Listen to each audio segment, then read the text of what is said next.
Welcome back to another episode of the Snap Count. I'm Emilio Calderon, and I'm joined by my partner in crime, Caleb Catlin. I just had breakfast a little bit ago. Caleb, how do you like your eggs cooked? Scrambled with cheese, ideally. Oh, scrambled with cheese. Oh, Yeah, decadent mother. ideally how they do it at Waffle House, where like if I gotta have it in a patty for sandwich form, you gotta You have can like shape it. Yeah, you put it on the sandwich. Oh, I see. Oh, I see. So I see already. No, when you were a kid and you got the big breakfast plate from McDonald's, you put the whole thing together, huh? Yeah. I never got the plate. Like Really? Yeah. exclusively sausage biscuit, to be honest with you. Oh, okay. If it Okay, that's wasn't valid sausage too. biscuit, I wouldn't having anything else on the menu for breakfast. That and I think it was like I would have like a Sprite. Get the I was blood sugar real high to start the day. All right. Yeah, like at 7, 8 years old, that was my jam. And to be honest, I think like You're the Troy, you're like you went to public school, right? You like I also went to public school, and so you're the you should be the spokesperson for when I have to explain to people, like any friends I have who went to private school, like yeah, they had us eat a cheeseburger and drink a chocolate milk, and then we had to go to PE. right. You're the spokesperson for it. Yeah, do you remember when they had like the plastic juice bags because you used to have to Oh, like we go. didn't have that in LA, at least in my schools, but I've seen those before. I've seen Yeah, you have to get like real special where like if they have them available, they get taken. So you have to get in the line super early for it. Otherwise, you get the chocolate milk and shit with the cheeseburger or like with the square pizza. the square pizzas. I swear those were good when we were in elementary school, and then I don't know, they went downhill in my personal culinary opinion. The personal culinary opinion on school life is crazy as hell. Got crazy. You got whole ass opinions about it. Personally, I didn't do the mashed potatoes at school. That type shit. That's crazy. If there are any people who went to LA public schools, I'm sure they can empathize with me. The hot dog that they stopped doing around like 2004, and then the chalupa, which is not an actual chalupa, was really good though. It was like Okay, it was like a hard shell, like a singular hard shell, and then it no, was just filled with like cheese and meat and like vegetables on the inside. But that's like that just sounds like a taco gang. I ain't gonna hold you. no, it's not like a taco. It was like literally one like flat like tortilla. It was almost like a big chip, but it was like it was like you just bit into it. Like I don't know, it was weird. That's odd.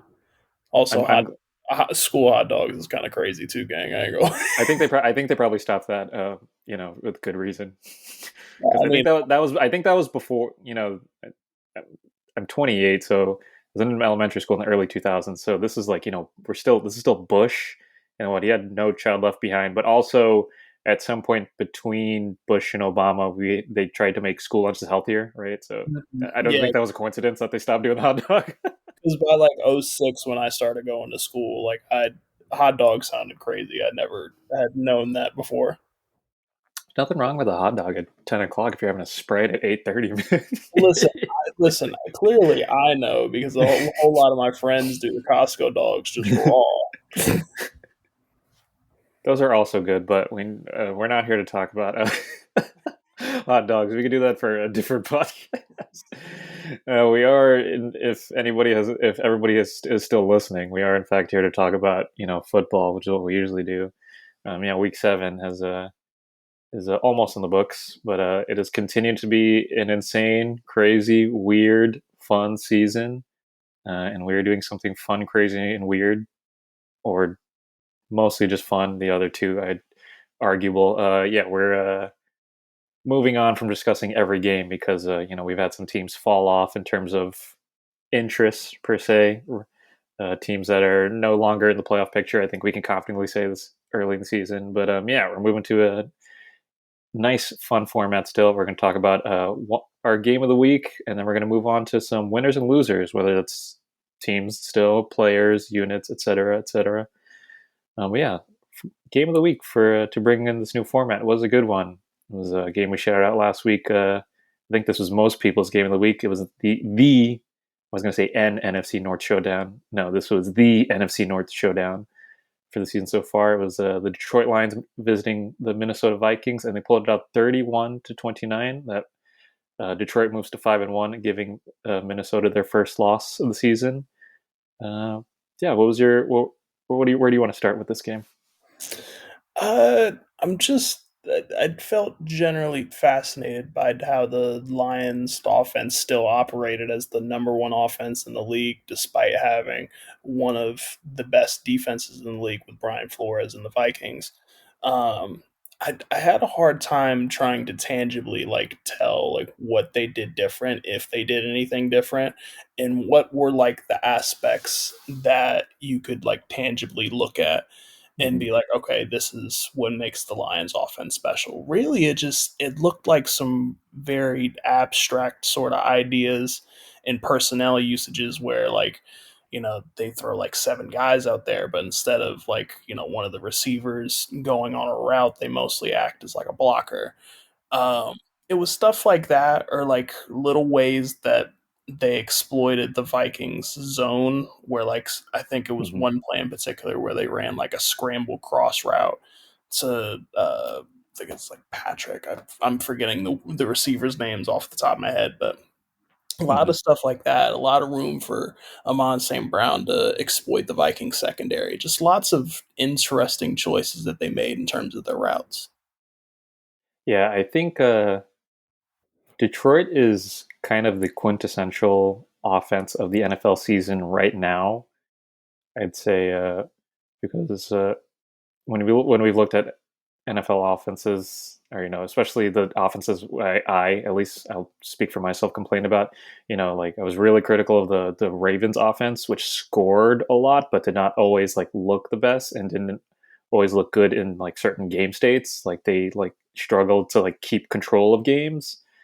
The Chiefs, whatever the hell's going on with them, which is, I think it's going kind of underspoken that Patrick Mahomes also is not having a good year. I think the numbers point that out, but that offense is just kind of weird. It looked a little coincidentally looked a little better. It's looked a little better with Kareem Hunt, but it's still Mm-hmm. not great. And then so I bring them up to say, yeah, the Lions, they kind of just do everything well, Mm-hmm. which is, I guess that's just how the NFL season is this year. Because for what it's worth, the Vikings offense was also very good this week. I put up the numbers just for the three big guys on both sides for both teams. Yeah, Jared Goff had a really great game, 22 for 25, 280 yards and two touchdowns. He's been lights out the past 3 weeks after being kind of shaky the first 3 weeks of the season. David Montgomery had a relatively low game, or he had a bad game for his very high standards. But Gibbs went off. He had 15 rushes for 116 yards and two touchdowns. And you mentioned Amon-Ra St. Brown. He had 8 catches, 112 yards and a touchdown. And it's funny, you look at the other side, and then Sam Darnold had a pretty good game himself too. 22 for 27, 259 yards, a touchdown. He did throw a late pick. Aaron Jones, big game for him. Another interdivisional game, 14 rushes, 93 yards, and a touchdown. And then same thing. Their WR1, Justin Jefferson, had 7 catches, 81 yards, one touchdown. And so when I look at both of these teams coming up against these very aggressive defenses with good secondaries, I saw teams that kind of. I'm stumbling right here because, in the same way you are, because it's you think there's something broader, but it's really just these teams know what they have to do. It Both of feels the it feels really general in a way that I couldn't tangibly put. But There's does that make sense? Because I feel yeah, when I look at the Ravens, that feels more so that Lamar and Derrick Henry combined run game is kind of pushing them through these games, yeah. and then same thing with the Chiefs, their defense is kind of pushing them through these games. Whereas the Lions in this game, and even the Vikings in losing this game, it very much felt like, yeah, they didn't have to do anything special. They just did what they always do, and the Lions were just marginally better. Yeah, there was again I say that also to say I wouldn't necessarily have asked either team to do anything different either, which is yeah. always what you look at, especially this is a close loss, but I wouldn't necessarily have said yeah, I think on a different day the Vikings would have won this game really. Yeah, and again, I'm dipping into the broad a little bit, but there was a particular play where Jahmyr Gibbs had like an outside zone run, and he juked the hell out of somebody near the sideline, and then proceeded to get. I want to say that ended up being a touchdown, but it was that play that ended up like shifting the momentum in a broader sense. Where I don't know that the Lions, really recover from what was a really rough first quarter. I don't know if they're able to come back from that if Jahmyr Gibbs doesn't shake the hell out of that defender and get a touchdown out of it. That's fair, but I mean, that's kind of true of most teams as we're establishing right now in the NFL. Like, Right, but I get your point though, but particularly in I that mean, game though, because the Vikings were like they were beating the hell out of that Lions offense in that first quarter, and then once that play happened, it really shifted into gear. Like, all right, like we can go blow for blow with them. yeah, it gave them the momentum. It gave them enough momentum to feel like they still had a hold in the game. Yeah, that's fair. Um, it's funny. We were joking about this before we started here, but yeah, Jared Goff was really great under pressure. I didn't write this down, but I think he only missed one, had one incompletion while under pressure, and he was under pressure more than half of his pass attempts. Hmm. Yeah, it's a funny game too because both quarterbacks were really good. They were both sacked 4 times. Yeah, if I remember correctly, Goff was like 19 for 19 heading into or heading out of the third Yes, quarter. he did. I forgot. I can't believe I forgot to mention that. Yeah, because he's been on a crazy streak the past few games. The Monday night's game against Seattle, he finished that game 18 for 18, and then last week's game also started it. I think like 16 or 17 for 17. So, Yeah, it's interesting because sometimes quarterbacks like that they'll just like eat a sack because they're mhm. worried about like how their completion comes off. Yeah. But like it's not like innately safe quarterbacking that Jared Goff is doing. It's just like he's reading the field really well. This is I'm going super raw thought here, but I guess an interesting way to look at this is, and I say this as someone who really likes, I would even say like I love Jared Goff, but I still wouldn't go crazy to be like, yeah, Jared Goff is a top 5 quarterback because No. that's what I think the normal, like I would understand if you saw like just the numbers on the page and you saw the lines are 5-1. I would understand why you felt that way, even if like you've watched a tape and you feel that way. Like I kind of get it. Like I would disagree, but it's more that this entire team is built so well. I think that's just really how to drive it home. Like I think we've gotten so used to teams being built well, but not having enough like raw talent, star power, however you want to phrase it, to like push it over the edge. Because that is how it's been in the NFL recently, especially with the Chiefs are the example, obviously. I mean, the Eagles under with the Shane Steichen offense, the Bills with Josh Allen, the Bengals with Joe Burrow. Like there's a certain amount of star power that is almost required, but Yeah. this team very much feels like it's really just a really great team.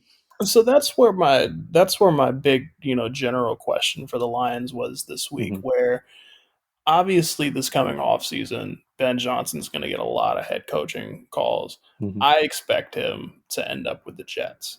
But my larger question anyway Hmm. is the personnel that they have on offense, is it more of like a talent, you know, a collection of offensive talent and how they're utilized versus like is this a scheme thing with Ben Johnson that could only be Hmm. done with him? Like if they lose Ben Johnson this offseason and they have to collect somebody else on the offensive side of the ball, do they continue looking as great as they do because the personnel is great, or is it a Hmm. specific thing that Ben Johnson does on offense? And that's what I was trying to figure out this game, and I'm still not certain that I found it. No, that's a really good question. My cop out to you immediately is I think it's mutually beneficial.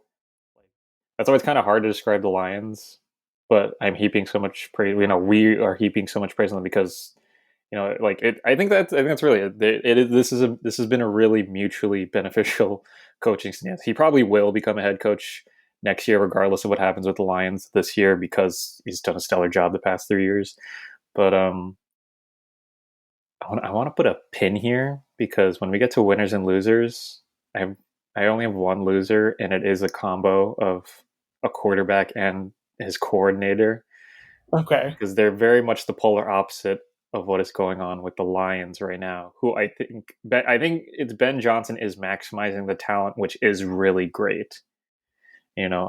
Just for example's sake, I've been personally critical of the Bears offense under Shane Waldron, which has looked better at times.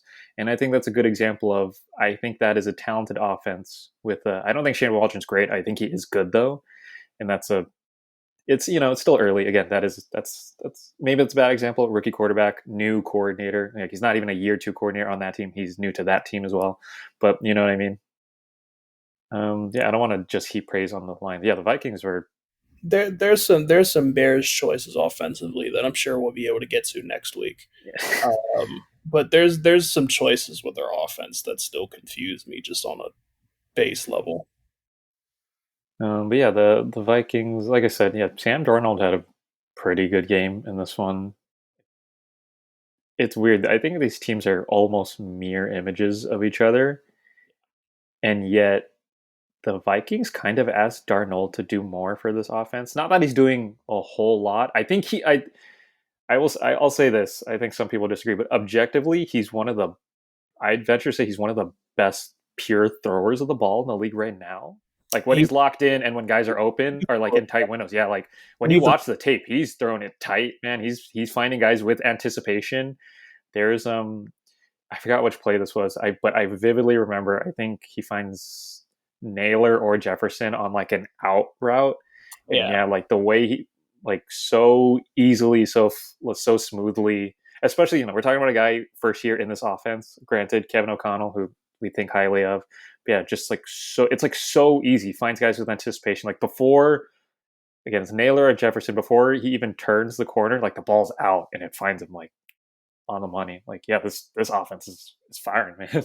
There was a fucking bomb that he let off to add. Yeah, 51 yarder to Addison that Oh, really. in the fourth quarter when they're down, yes, yeah, that's a great example. Like, I think with Darnold, it's very much we're waiting for the rug to get pulled from under him.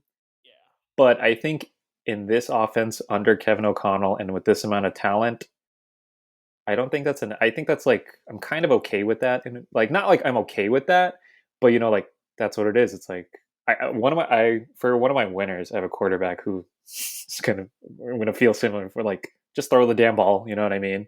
So I guess my big question, and then perhaps we can leave it there. But my question really lies is obviously they've got McCarthy uh, in the back waiting for him to heal up. Do you feel inclined to be like, I don't know if we need him because of how great Darnold looks, or do you think this is like, I don't want to like, again, we're talking about pulling the rug from underneath Darnold. Do we feel inclined to be like, we don't like we can replicate this, in the aggregate, like how they'd say in money, Yeah. can you plug Can somebody you else? recreate? Yeah, yeah. Can you chuck somebody else in there that can throw a 40 yarder in this I mean, team? yeah, that's the problem is like you can't recreate the aggregate at the quarterback position, unless you have Taysom Hill. But in seriousness, I don't have any concrete thoughts on the McCarthy Darnold conundrum because before the season started, even before we thought the Vikings would be any good at all, like I think most of us, us included, we assumed the Vikings would be like a solid, okay, 6-win team, maybe. Which is like, yeah, I didn't think they would be bad. I thought they'd be like solid because they have talent around there. But it begs the question, yeah, is Darnold worth the 40 plus million he's going to ask for, which I think he is at this rate. That's the market rate for a quarterback these days, which is crazy to say. I guess for the Vikings, the question is there the possibility of him staying anyway and McCarthy like sitting behind him for another year even? Hmm. Okay. I Like I mean, don't think it's dumb per se, especially for a young guy coming off well, a season ending injury. I get that in principle. I'm more so worried that, like, I imagine Darnold, A wants to start, but he wants to start with, like, the expectation that he That gets he's a the long, guy. Yeah. yeah, that he's the guy, and more importantly, like, he gets a longer term deal out of it.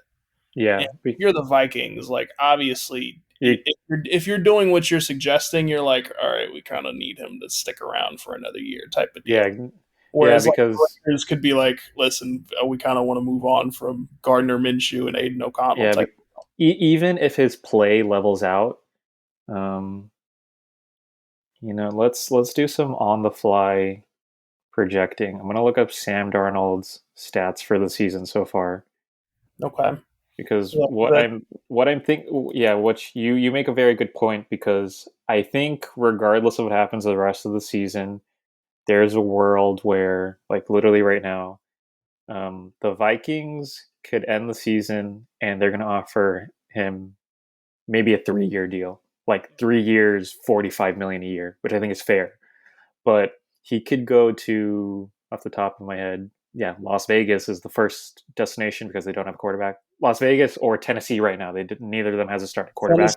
Tennessee's a good one, It's a and they good one have, because they do have talent right now. Right now, yeah, um, which is when funny. they would probably give him for at least 4 or 5 years, even if it's 40. I'm pretty sure he'll get 45, maybe even up to 50 if he continues to play well this year. Yeah, I'm thinking of just like good play. The thing is, the Browns can't afford it, but like they would love to have Darnold. Uh, That's wishful thinking. the Before we go further, so yes, the Vikings are 5-1 this season so far through 6 games. Sam Darnold has 1,370 yards, 12 touchdowns, 5 picks, a 67% completion percentage. That's pretty damn good, man. That is pretty damn good. okay, and I guess in that sense, again, I And expect so, him. like, if you project for the rest of the season, you can guess he'll end with maybe 30-10, and then at least 3,500. I'm going to guess with that offense, if they're going to be in playoff contention, he'll have some big games. He'll get closer to 4,000 yards. But at least he'll end up with like 3,500, 30-10. Like, it's a good quarterback. That sounds like the Raiders starting quarterback. It's giving like a Andy Dalton, Carson Palmer type of vibe, like I in the hate that you're making me think where positively of the Raiders because I'm imagining the 2025 Las Vegas Raiders with Sam Darnold under center. Hopefully you upgrade at the running back room, and he's going to be throwing to either, depending on how bad they are the rest of the season, he's going to be throwing to potentially Teta McMillan or Luther Burden and Jacoby Myers and Brock Bowers. Like, that's pretty good. That's pretty good. That's pretty good.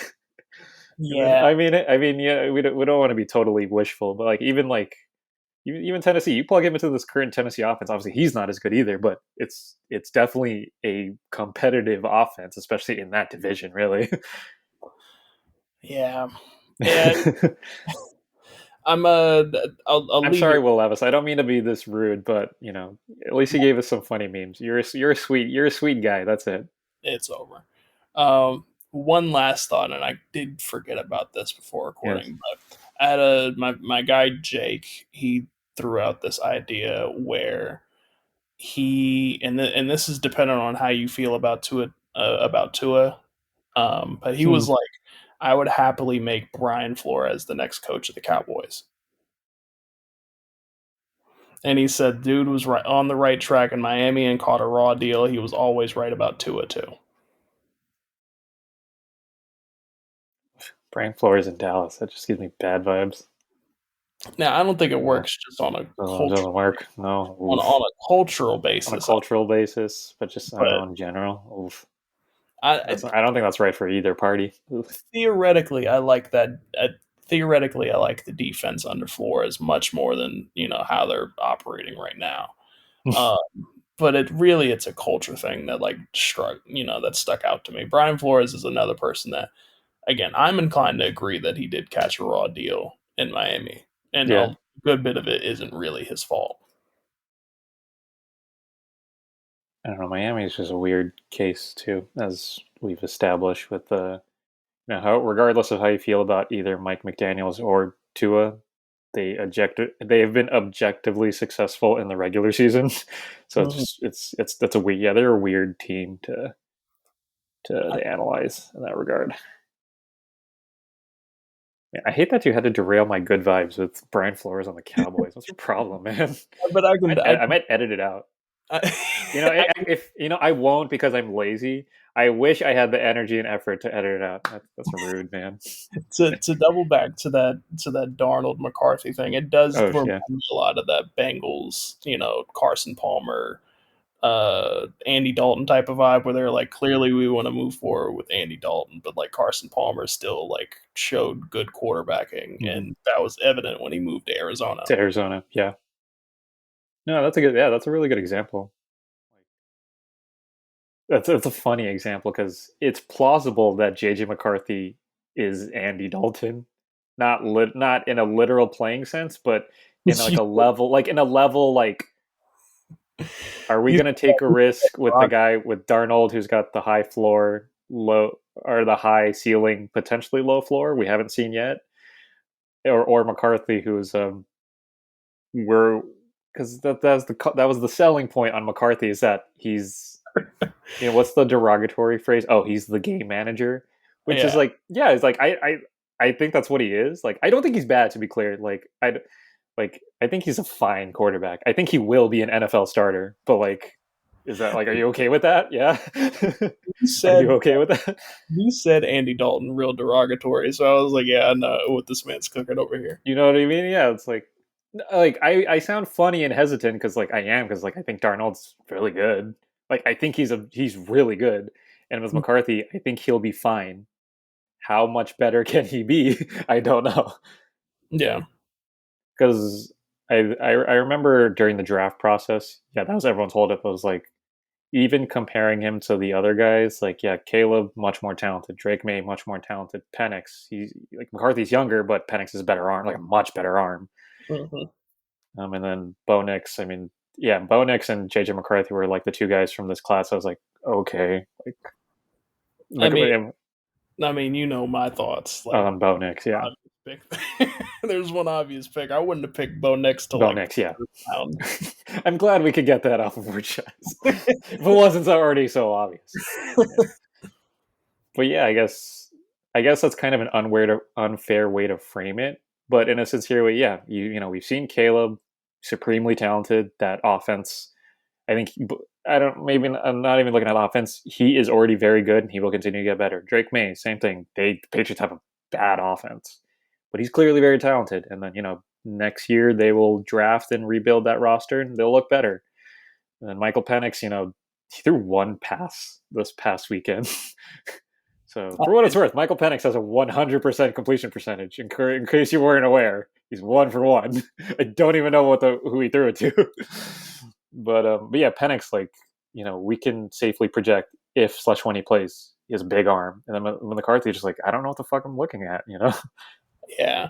I guess that's sort of my worry about the Vikings and the long term Mm-hmm. aspect of it. It's like, all right, like you've got a good quarterback now, you've got a good team now, you even got the good wide receiver. It's not like this is like a Brown situation where it's Mm-hmm. like, oh, we've got a phenomenal defense, or like a Broncos situation where it's like we got Yeah, a rock solid defense, but we also have no like tangible quarterbacking, and our targets are kind of weak. I guess with Like you've got the best receiver in the league. Why wouldn't you give him a good quarterback? I guess my concern then with JJ McCarthy in this Minnesota offense is more abstract than real because one, again, I like really supremely trust Kevin O'Connell at this rate. I do think he's one of the best head coaches in the league, at least offensive minds for sure. Objectively, he's Mm-hmm. run one of the best offenses in the league his entire time there. I guess my concern then is will they be allowed to slash are they willing to go like when I look at quarterback development in the league, I think of Baker Mayfield, who's a funny example because of how it ended. But when I think of the start, like they really let him cook. Like, yeah, he's throwing picks, but the when it looks good, it's great. Yeah. Jordan Love too, like looked a little like timid per se for like a guy drafted so high, like learning behind Aaron Rodgers. And then obviously we got the back end of last season in which we saw, oh no, yeah, he is a great starting quarterback. And so I guess with McCarthy is that's what I want to see. I don't want to see the game management. Like I actually just want to see him bomb it. I want to see him throw the picks. Frankly, if he does, like maybe he's actually amazing. But Yeah, I want to see him do that instead of managing.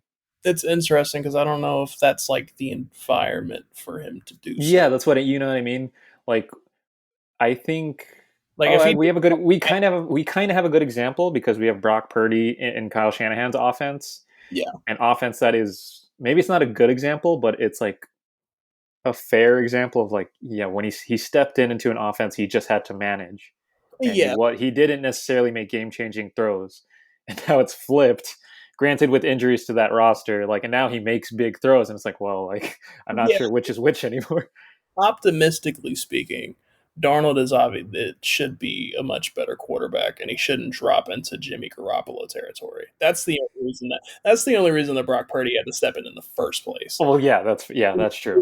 Whereas, like beforehand, we probably would have never knew how great Brock Purdy was Yeah, if Jimmy but Garoppolo. you get what I'm saying though, like Theoretically, yeah, but like that's where I want to see like okay, like can McCarthy go here for a piece? Like, sure, you don't want to give it like it's not his fault that he got fucking hurt, but like yeah, of course, no. you've got such a situation like this where it's like I don't know, like this is beyond game management territory for Darnold. Yeah. If this was just like oh he's all right, like then you could just be like okay, like you did well enough for us, but like we still kind of want to try it. Where now it's like, is it even worth trying it because you're going blow for blow with the best division in football? Oh, this you just gave me a funny thought. Like, the best example of quarterback management, not best, but one of the best examples of quarterback management is when the Cardinals drafted Kyler Murray. Mhm. 1 year was enough for them to say, Josh Rosen, this isn't going to work out. And, most like a lot of teams would have been like, no, we drafted him in the first round. That Yeah, means a lot. We're going to go with it. And they were like, no, Kyler Murray's better. yeah, And obviously that worked out. But, so they're kind of in a situation where yeah, they have a veteran guy who is already they already have. I'm not saying it's Josh Rosen, obviously, but they already have like your high draft pick, but they already have the guy. So it's just I guess it's a matter of yeah. Do you think Darnold is already like going to give you that ceiling, or do you think hmm McCarthy can reach it? I'm just going to go ahead and assume, just on vibes too, like they will probably go with McCarthy, yeah. but I think it's a tough choice. I don't think it's easy. Like I It, would like I understand going with McCarthy because he is pretty young. He was the youngest quarterback drafted in the it's class this year, it, so I it, get it. it's safe, and you already made the investment. You already I'm made the investment. I would just personally, I would at least field some ideas out there. Just be like, all right, like if the Raiders offered me like I don't know this great defensive piece and like a second round draft pick, I'd be like maybe. Mm. Or like if they offered like say I don't know. Again, the Browns can't afford to trade anything, so like, but you know, like what if I'm like the Broncos? Would I be like, all right, like I'll give you. I don't know if Pat Surtain wanted to leave, or if Cortland Sutton wanted to leave. Would I be like, hey, I'll give you McCarthy if you give me a third in like Cortland Sutton or like Pat Surtain? Sam Darnold passing a Cortland Sutton has such funny vibes to me. Yeah, I mean, I don't know why that's so funny. That's just a it's funny thought. funny, but yeah, just a thought, especially if you think that like, I mean, if they win the fucking division, like, who knows? I don't know. I doubt it, given how stacked it is. But They still could though. I mean, the North really that division is something else, man. neither Crazy. one of the Lions or the Packers should be out of the wild card at all. So like, if they No, get not at all. awarded out of there, I'd be kind of disgusted. I'm willing to say this at least. This division right now is way better than what we thought the AFC North was last year. Like way better, way better. It's crazy because even the team at the bottom, the Bears, are like an unsure but like offense with flashes, and then yeah, and they have a great defense. Like yeah, what a division. Oh, it's funny. I come Sounds I, sounds I like, come sounds like the Browns with Joe Flacco. I complained about. I used this exact phrase so many times last week, or we did. Just want to see good football teams play good football. And you know what? Thank you to the Detroit Lions and the Minnesota Vikings for doing that. Thank you for playing good football. We appreciate that. There's some people that I am not going to thank when we get to the winners and losers, because now that I think about it, like I'm cooking up some ones that are making me upset the more I think about it. All right, but yeah, that was our game of the week in which we somehow managed to talk about Brian Flores coaching the Dallas Cowboys. Moving on, So I mean, this is kind of a spin on the 4 downs we were doing. But yes, winners and losers, which is now we have a negative spin on it, which is should be fun. I needed that.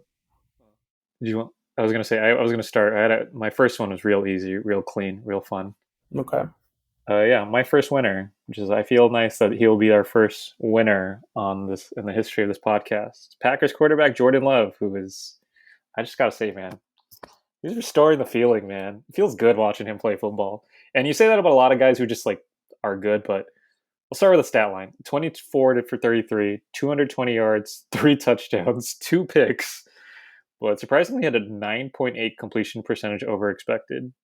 And he was really good playing in rhythm this week, specifically per next gen. 19 for 22, 149 yards, and both of his touchdowns came off quick pass attempts, which next gen qualifies as 2.5 or less seconds. Yeah, watching this guy is so fun, dude. It's so awesome. Did you see? Wait, no, you sent me that meme. I actually saw it already, though. When he has Aaron Rodgers and Brett Favre on his shoulders, play it safe. Fucking we ball. He's awesome, dude. He threw a batshit insane pick.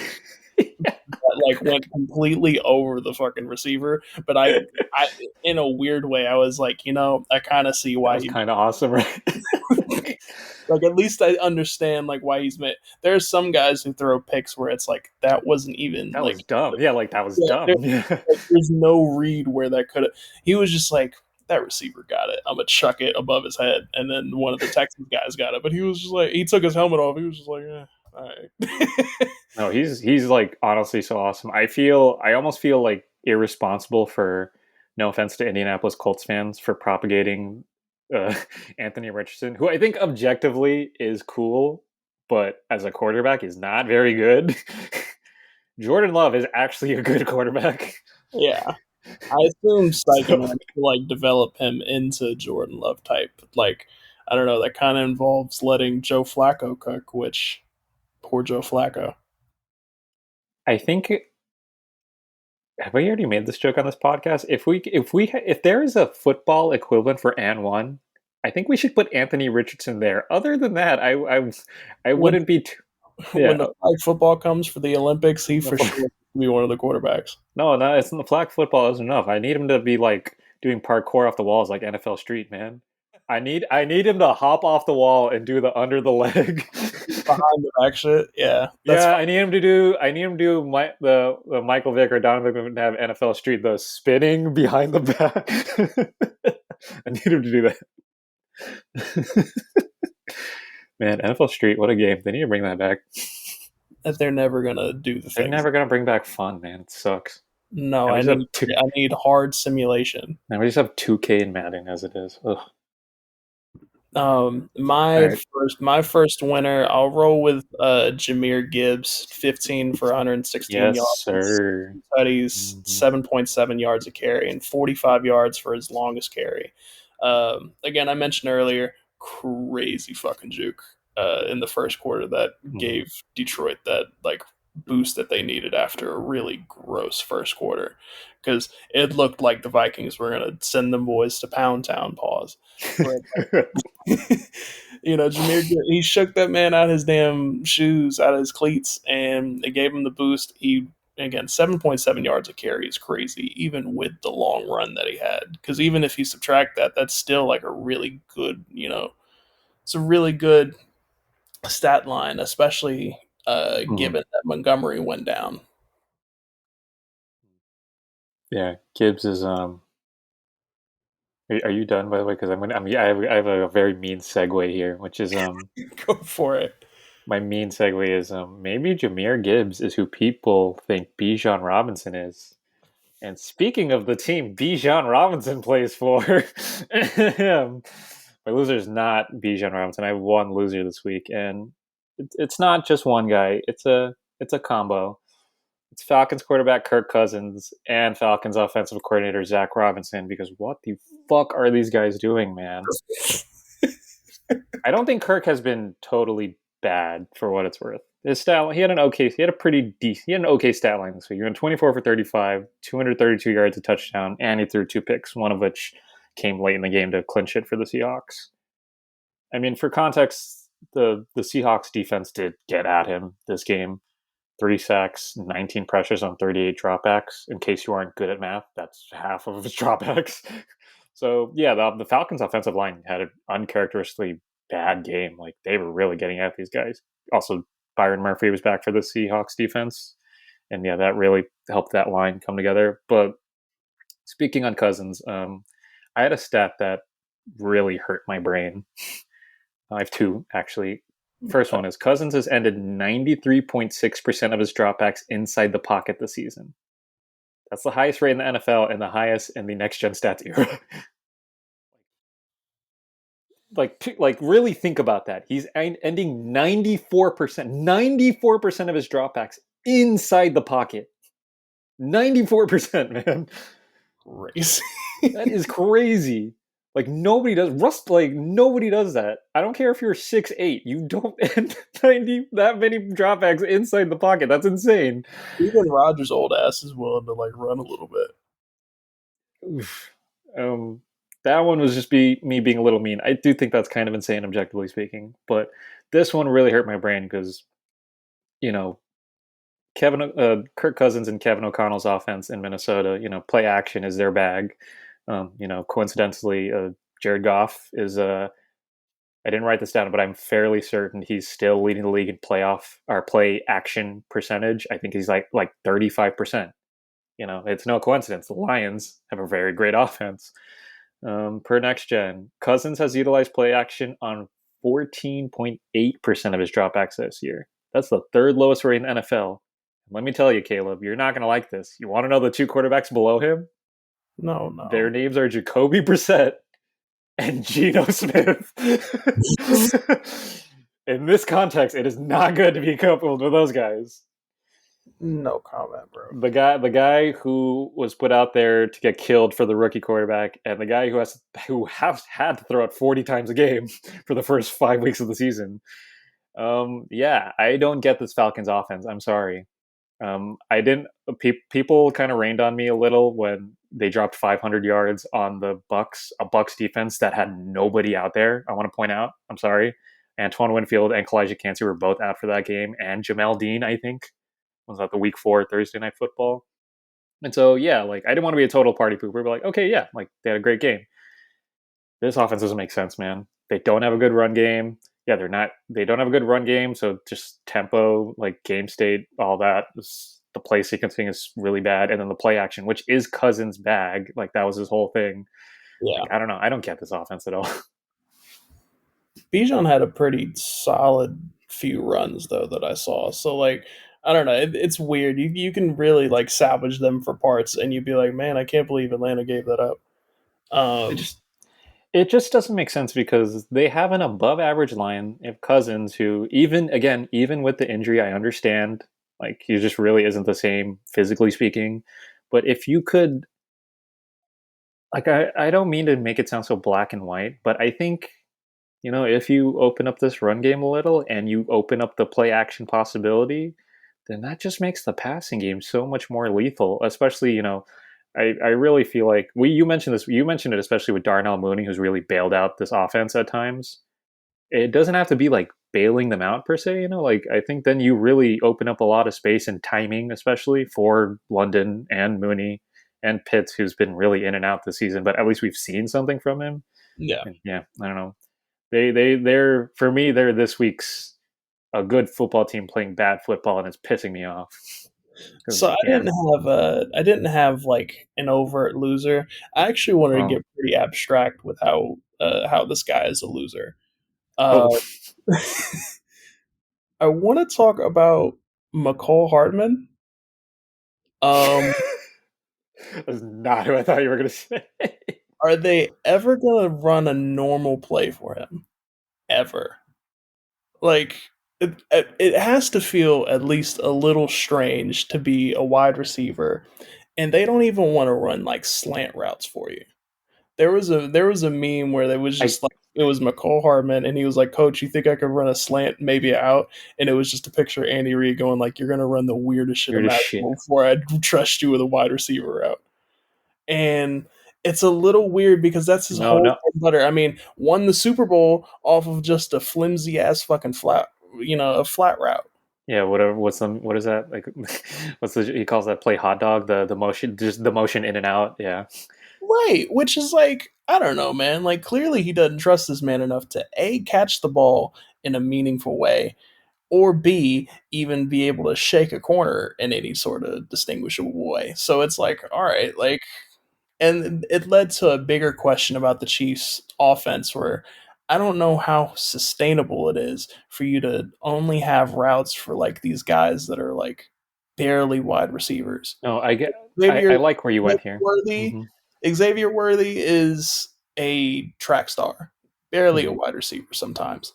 McCall Hardman, barely a wide receiver, runs the weirdest fucking routes, just has this man in motion all the time, and it Hmm. confuses the defense because they've never seen no shit like that before. No, So, I like where you went with this lose. It is abstract, but no, I think I was like the Mecole Hardman trade was just kind of funny. I wouldn't even say it was mean. It was like funny, like, honestly. But remember no, like the Jets this picked him whole up, they're like, entire wow, he Chiefs might be offense, good. yeah. Couldn't No, do it. this entire Chiefs offense, like I've brought it up several times, and it's just yeah. Patrick Mahomes objectively is having one. He might this. I'm pretty sure this is probably the worst year of his career so far. Like so far. But even with that, yeah, I don't think Andy Reid is calling an offense that is at all conducive to developing any of these guys. I Yeah. think they have gotten really lucky that Noah Gray is a pretty damn good tight end. He's This pretty good. He's not Kelsey, but he's pretty damn good, and he's good for 3 to 5 catches, like up to 50 plus yards a game, and that's really like necessary. But yeah, like we've mentioned, like yeah, with Xavier Worthy, like I don't know, like this is another one of those like I don't want to sound so like I feel like an expert, but it almost feels black and white. Like yeah, like put him on a crosser, like let the guy run after the catch, and it's like they have him trying to run like goes where he has to beat corners and like that has not worked because the guy weighs what 160 pounds. So if he gets pressed, his timing is he's gonna lose that off the line. Like it's it doesn't obvious make sense. the Jets were like itching to get rid of him as soon as they got him because they were like, Miko wait, Hardman, yeah. Mhm. yeah, they were like, wait just a goddamn second. This man can't even run a streak right. Like it's little shit like that where it's like, all right, like we can only use you in these stupid trickster type of ways, which has to feel demoralizing as a football player who wants to feel like the fucking role that he'd signed up for, and instead they're like, I want you to wiggle in and out between this offensive line, and then maybe we'll throw you the football. Yeah, no, that's a fair point. The Chiefs remind me of like that 2022 Warriors where it was like Steph Curry going like God mode, but it was a whole lot of like, Oh yeah, the wait, no, 2022. That was the last time they won, right? yeah, Yeah, yeah, yeah. Steph Curry had an insane year. They got a really great playoffs out of Kevon Looney. Yeah, yeah, where it's like, all right, like a lot of this is like game management. Like Curry's, I think he's like 34 at that time because right now I think he's like 36. but I get what you're saying though because that Warriors team was not a very good basketball team, but Yes, their peaks, like the guys they needed to peak, all peaked all peaked. in the playoffs. Yeah, so like I Specifically Curry and Looney, because Looney was like the only big on that team, and it's yeah, kind of insane that he really managed the paint as well as he did alone that entire playoffs. and I could see situations where like they get a good Xavier Worthy game where it's like, Hmm. oh man, he went like 4 for like 96 or something crazy like that, where it's all just like him burning guys after the catch. I guess the surprising part is that the Andy, you're so surprised to see an Andy Reid offense that isn't very creative in the way like the I guess the It, creative what we interpreted as creativity before were like tricks that worked in tandem with Mahomes being Mahomes. Yes. And so now But that neither of those things is working, now it just looks a little dumb, frankly. Yeah. yeah, it's like the tricks are still there, and if anything, I think this is probably their most creative on that front. But because that's the only thing that they're going to the table with, it's like at some point, man, I'm gonna want the entree. I don't want all the Mm, appetizers. You giving me fucking popcorn chicken before the main thing mm, comes out. And I'm sure, like obviously, I'm not gonna get burned again by picking against the Chiefs ever again. I still expect them to make the Super Bowl, and I still probably expect them to fucking win the thing. But theoretically, I don't know how sustainable this all is when you have Juju who is washed. You just lost Rashi Rice. Rashi Rice, yeah. Hollywood Brown isn't going to cut it for you in that way. So it's like, all right, like you need all these things to sort of hit in sequence. We saw what happened when that fell apart for the 49ers in that Chiefs game. What does that look like, come week 13? Like, are we still trying to get this? What defense is finally going to realize, like, they're playing bullshit against us? Let's just call it for what it is. Mm. We can audible a little here, and we talked about like what can the Chiefs do. I mean, we both agree they really should trade for a wide receiver. They have options too. I Do mean, they? the two I put out were, given how these teams' seasons I think are essentially over, are Deontay Johnson in Carolina and Christian Kirk in Jacksonville. Like, Yeah. I think those are actually two really great options because I think people look at Juju Smith-Schuster and they say like, oh yeah, he's not very good anymore. But that's kind of where the Chiefs skill group is right now. Is that objectively having a 6'2" body catcher is more valuable than having an undrafted free agent. Yeah. I kind of like the idea of having Christian Kirk because he's a solid route runner and he could, Yeah. Mm-hmm. fill it. At least he'll do all the normal things that you would want out of an offense. I think you Mm-hmm. can slot in like a contender's WR1 situation more easily Yeah. than you can in like fucking Jacksonville. Yeah. I know it's funny to say, and when I'll never forget when he was the first big signing post Urban Meyer, and people were like, "Why did you give Christian Kirk this much money?" And then the wide receiver market exploded anyway. So in retrospect, I was like, it was a really good move on Jacksonville's part. And then that move really helped keep Trevor Lawrence developing. Obviously, this season has been a wash, but if that move hadn't happened, then we wouldn't have even got the past 2 years. Yeah, yeah. I mean, So theoretically, yeah, did I not say this? Like Christian Kirk is like the most normal receiver in the NFL, but like in a good way. no. Sometimes you just need You the need the big guy. to be itched. I mean, that's what I think he was on the Cardinals beforehand, and he was doing Mhm. that for Kyler Murray. Similar sort of thing. It was him, and I think DeAndre Hopkins was still there, where it's like, all right, I've got two guys that can guarantee me good situations if I'm stuck on a Mhm. 3rd and 7. They can go out and make a play for me. Yeah, and at least with Kirk, wow, I never expect to talk about Christian Kirk this much, but no offense, but yeah, Kirk, he's flexible. He can play outside. He can play in the slot, which I think would be really valuable for this team.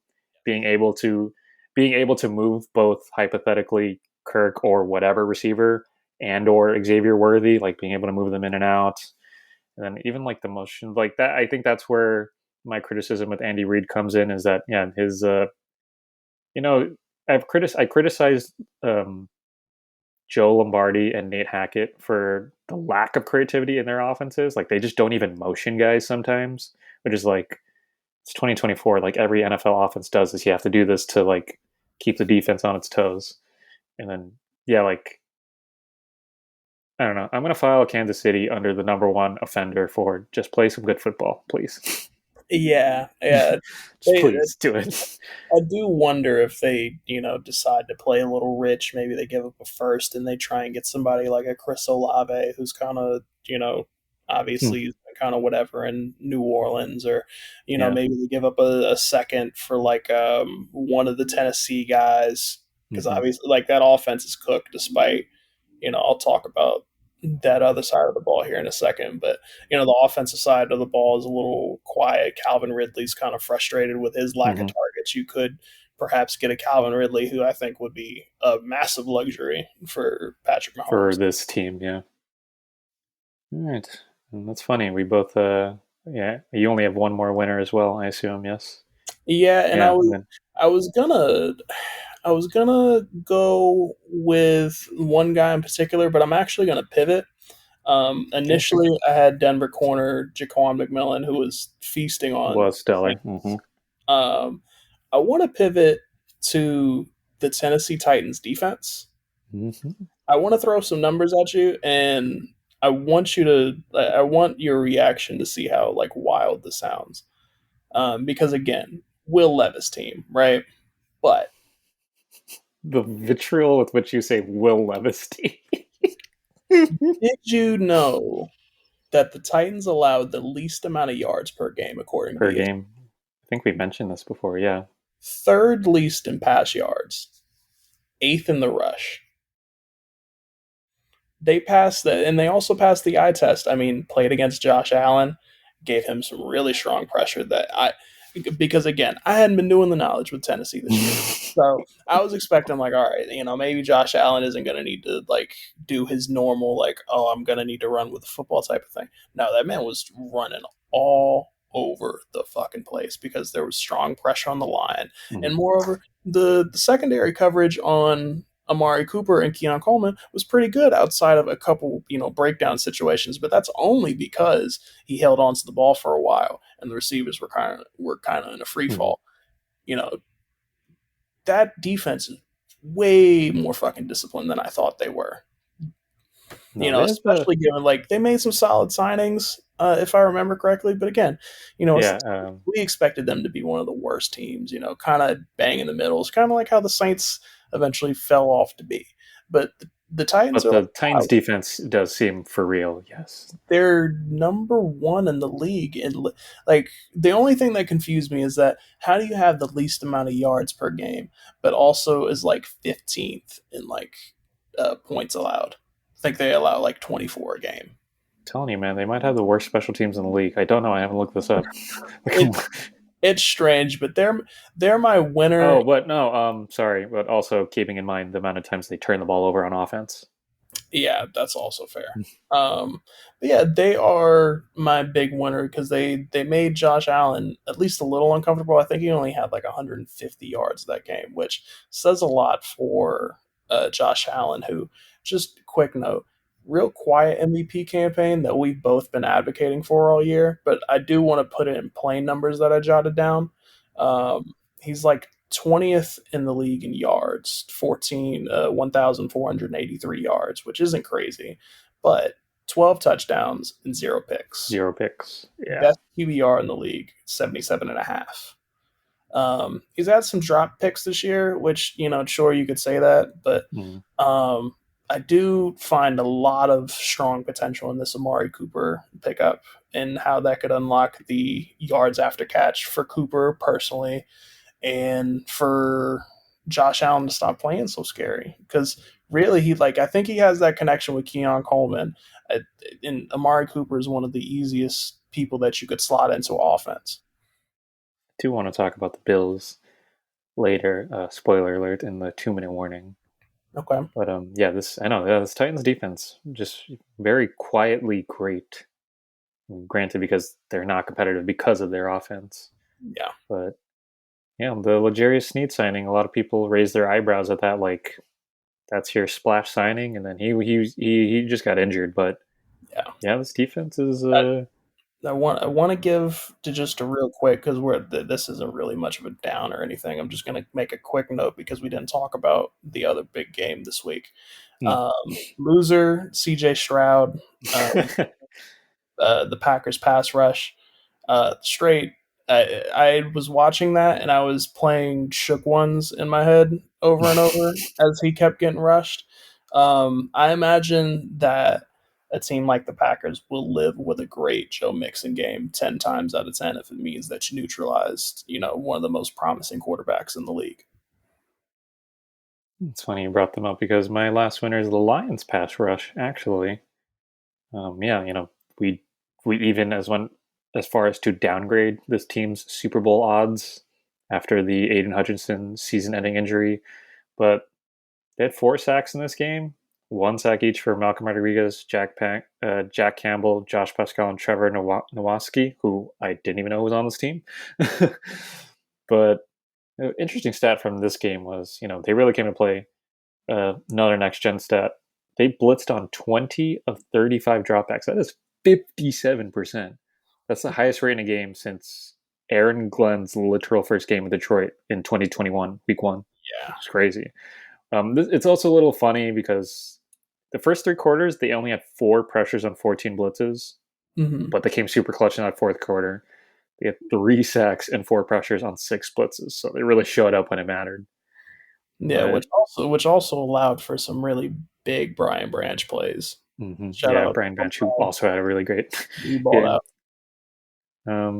Yeah, I mean, I'm not going to go in depth, but I don't necessarily think the Lions need to go find a pass rusher, but I wouldn't be shocked if they do the way that some people want them to. It'll be a name though, because especially since Hassan Reddick isn't going anywhere, No, and yeah. uh, Shout out Hassan Reddick, world class finesser. and Crosby will probably not go anywhere either. So it'll probably be somebody that we know along the margins. Maybe if like another one of their pass rushers go down, they're like, all right, let's get somebody from like I don't know, like the Steelers or something. um, I was gonna say, I was gonna make a joke. Oh, this week's social media brain is yeah, I saw a post. I forget if it was Twitter or I was just googling something, and it said Lions looking at pass rushers, and I was like, oh, who is it? And the article listed fucking Myles Garrett and Max Crosby. I'm like, man, I fucking hate the internet. Like, wow, shocking. Yeah, they're looking at them. So am I, man. So am I. We're all looking at them, literally speaking. It's weird because like Max Crosby doesn't even want to leave. He really believe in that grind shit. He's so weird, man. He is like, God bless that guy. He's so weird, It's but funny. I noted CJ Stroud as a loser over Brock Purdy. Just want to note, since we were on the topic of tweets and whatnot, one of the reporters for the 49ers noted that Shanahan lectured him for 5 minutes at his line. 5 minutes, I supposedly, and Purdy said nothing, And yeah, supposedly. I was like, okay. Like, I don't know. I don't. It definitely wasn't a great game. He threw up a lot of bullshit, but like also Spag was feasting on that boy. Do you see someone pulled up a clip from the press conferences during the week, and Steve Spagnuolo said something like, "Yeah, every time I watch the film on Brock Purdy, he's so impressive. He does things I don't expect." So I was like, "If Steve Spagnuolo ever says this about your quarterback, fear for your life." Right? I'm like, that's all. Go ahead and dip into your rush bag. If Steve Spagnuolo or Brian Flores says anything akin to, he's a great quarterback. He does amazing things. You should be afraid. You should be afraid. Oh man, yeah, that riveting inaugural round of winners and losers brings us to something that is not changing, which is the 2 minute warning. Yeah, what do you want us to watch next week, Caleb? I am fascinated by the Bears' commies potential. Mm-hmm. I Mm-hmm. imagine Jane Daniels will be fine. That was my big question mark after because I penciled that in almost like as soon as the day started for football. I was like, that sounds like a great game. But Jane Daniels going down for a rib thing, it did worry me a little bit. But apparently he's fine. MRIs were good, so he'll be Mm-hmm. back next week. It'll be the Bears defense, particularly coming off of a bye week, Yeah, and the commies coming off of a layup where they let Mariota run the show. Um, yeah. That's two of the most unexpected teams to go over 500 this year, I would say. I'm curious how Chicago operates against a Washington defense that just lost Jonathan Allen. mm, yeah, Um, that's a real big loss. Real sad about that. And I'm curious how that like high powered offense that Kingsbury runs for the commies. I wonder how they go up against the Bears defense that keeps them, you know, high in the division, keeping them in the hunt and, the best division in football. Yeah, I think I would have been more concerned by this game had the Commanders not literally just played the Panthers. No offense, Carolina, Yeah. but in a serious way, it wasn't just that Mariota had cleanup duty, but he actually got to look pretty good because he got to like play on the Panthers defense, like really. And so I think coming off that, yeah, you're curious to see like will they ask him to make throws again? I think it'll be really dependent. Brian Robinson did miss the Ravens game, and so that was, I would say, that was the bigger part of this game against the Panthers. And so having Apparently, him in the apparently, backfield makes this apparently even. yeah, apparently Jaden Daniels is supposed to be back next week though, which Supposedly, yeah. yeah, which puts a lot of things in question. Like if they have to go the Mariota route again, you know, Then they will probably ask a lot of Brian Robinson, I would guess. Yeah, and if it's not like, what's the scheme look like against a fantastic Bears secondary? I'd say on the flip side, this Commanders defense isn't particularly good or bad.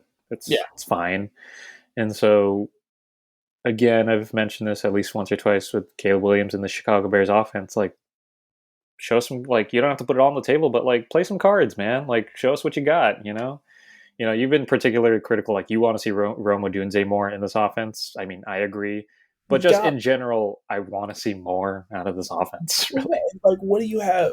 Not even like a Roma doing. What do you have DJ Moore and Keenan Allen Keenan for? Allen, You yeah. don't anticipate on flying them out for these passes. Instead, we're going for like these really safe Cole Kmet, mid yard passes.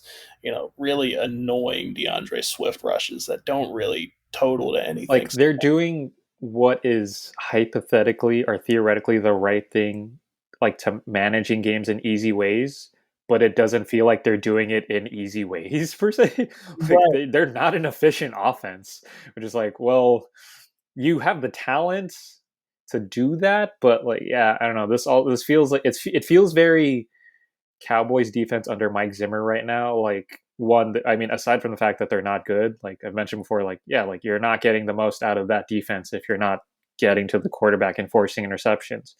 Yeah. Same thing with this Bears offense. Like, you got Moore and Adunze, and then behind them you have Allen and Komet. Like, yeah, like just I throw mean, the ball, man. Open it up.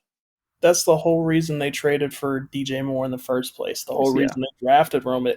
If you were that worried about him, like, oh, we need to get Caleb Williams, a trusty tight end, then just get him a trusty tight end. You could have got, Cole Kmet was already there. That's fine, but don't like go overhaul on stuff that you don't plan on using.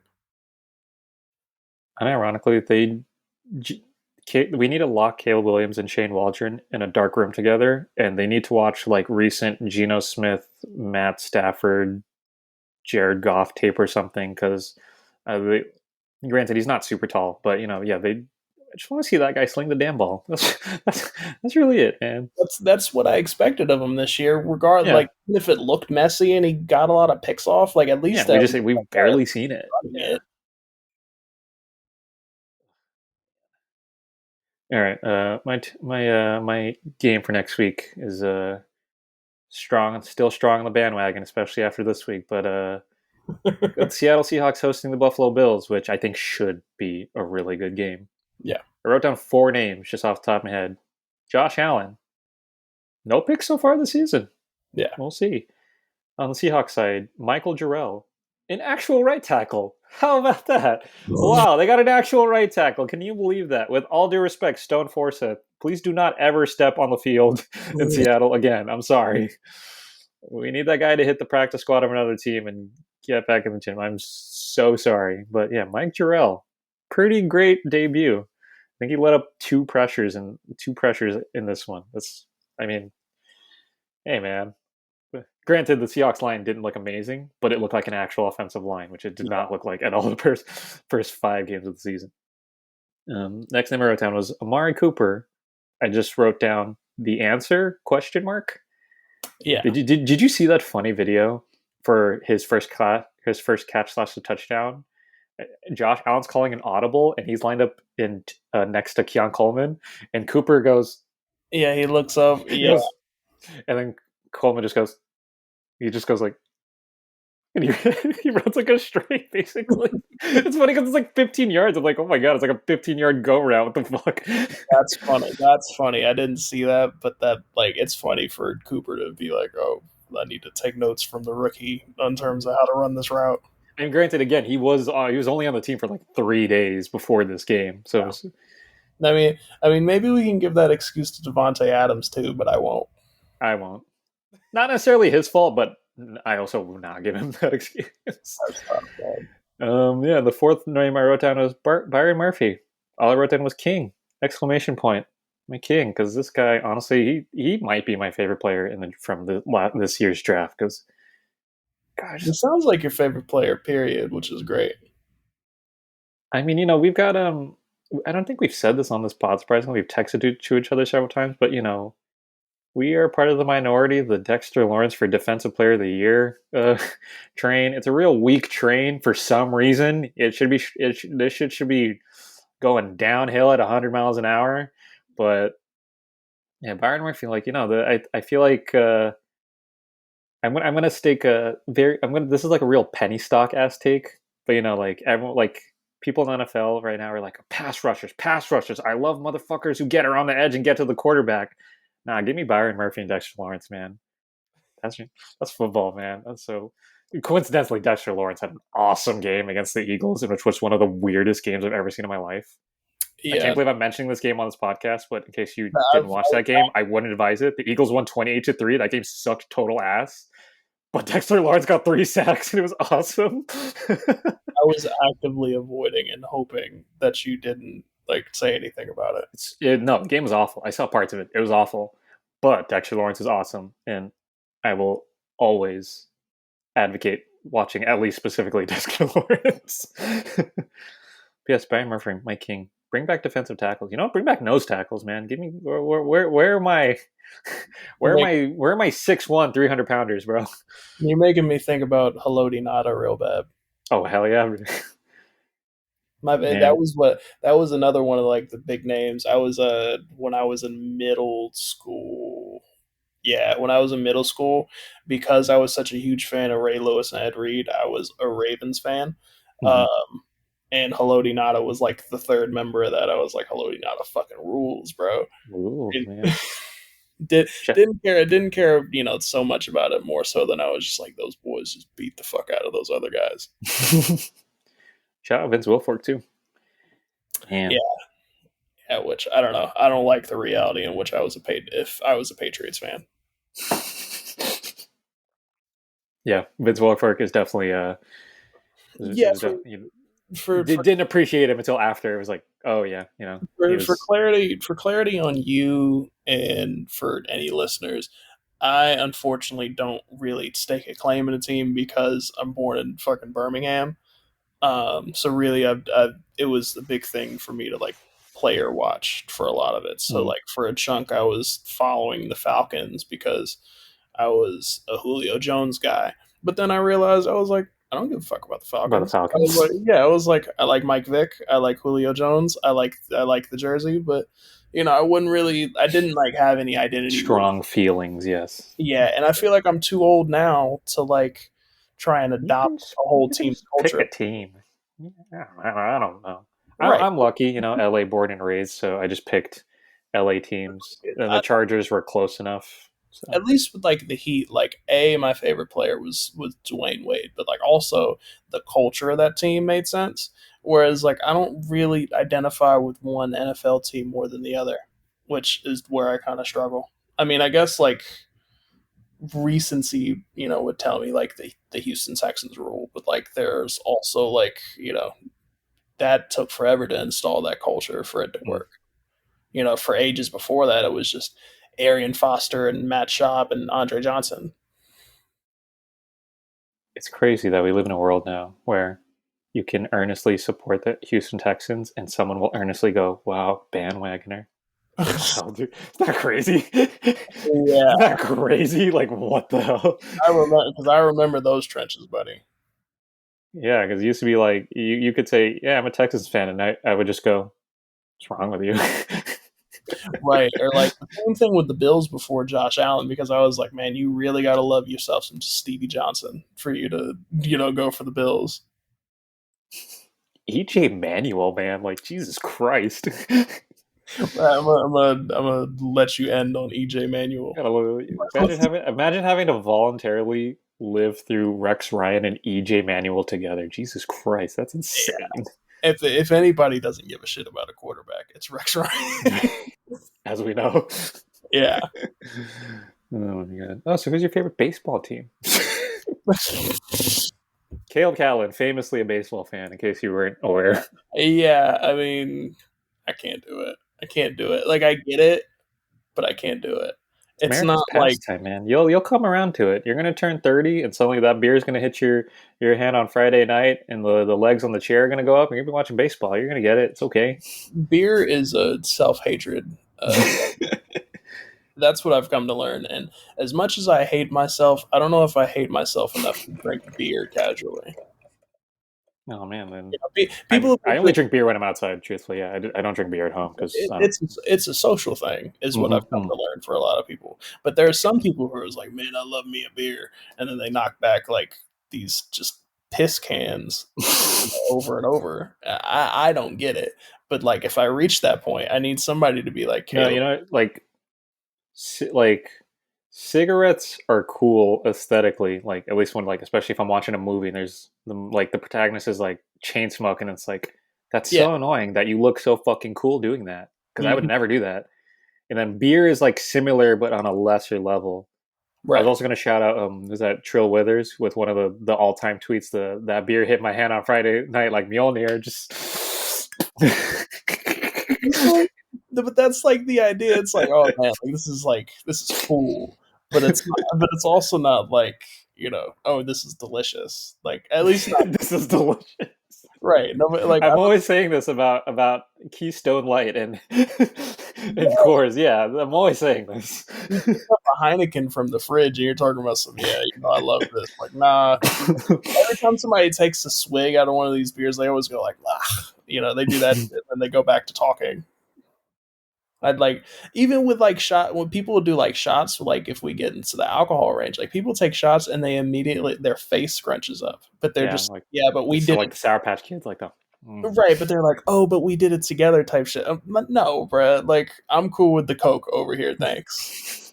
I'll risk diabetes and enjoy this beverage, thanks.